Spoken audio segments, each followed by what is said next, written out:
दोस्तों आज की इस वीडियो में हम देखेंगे कि आप 12वीं के बाद कैसे आईपीएस ऑफिसर बन सकते हो। आईपीएस ऑफिसर का मतलब होता है इंडियन पुलिस सर्विसेज। और दोस्तों इसके अंतर्गत DSP, DIG, ASP, DGP, SSP ये सारी पोस्ट आती है जो कि पुलिस में सबसे अच्छी रैंक की पोस्ट मानी जाती है।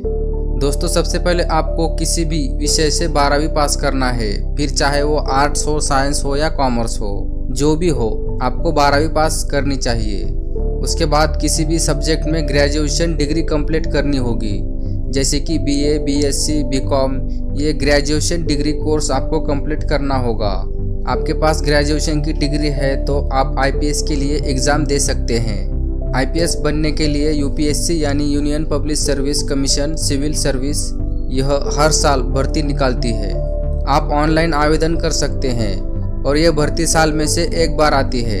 आईपीएस की एग्ज़ाम देने के लिए आपके पास और भी कुछ योग्यताएं होनी चाहिए, जैसे कि आपकी एज लिमिट 21 से 30 साल के बीच होनी चाहिए और जो भी एससी एसटी कैटेगरी में आते हैं उनके लिए 5 साल की छूट दी गई है, यानी वो 35 साल तक एग्ज़ाम दे सकते हैं।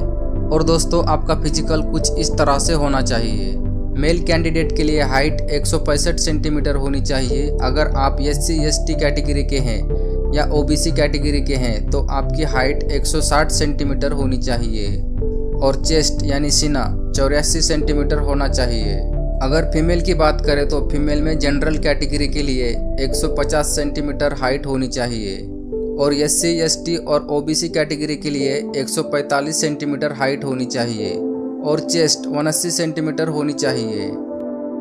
और आप बात करते हैं आई विजन यानी आंखों का साइट कुछ इस तरह से होना चाहिए, 6/6 या 6/9 होना चाहिए और कमज़ोर आंखों का विजन 6/12 या 6/9 होना चाहिए। ये आप नज़दीकी आंखों के डॉक्टर से पता कर सकते हैं कि आपका आई विजन क्या है। ये सब योग्यताएं आपके पास है तो आप आईपीएस के एग्ज़ाम में बैठ सकते हो।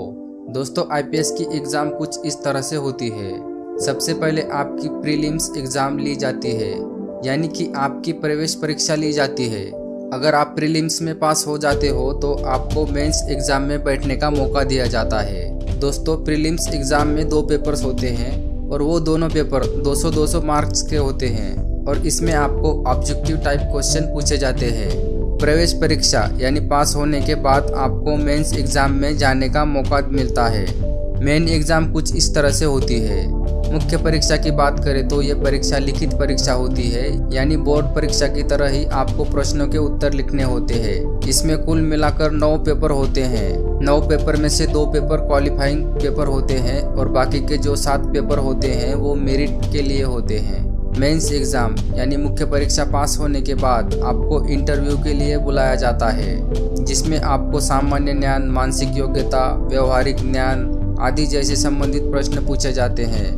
अगर आप इंटरव्यू में पास हो जाते हो तो आपको कुछ दिन के लिए ट्रेनिंग के लिए भेजा जाता है और उसके बाद आपको आईपीएस की पोस्ट दी जाती है। थैंक यू दोस्तों। अगर ये वीडियो आपको अच्छा लगे तो लाइक, कमेंट, शेयर, सब्सक्राइब जरूर कीजिए।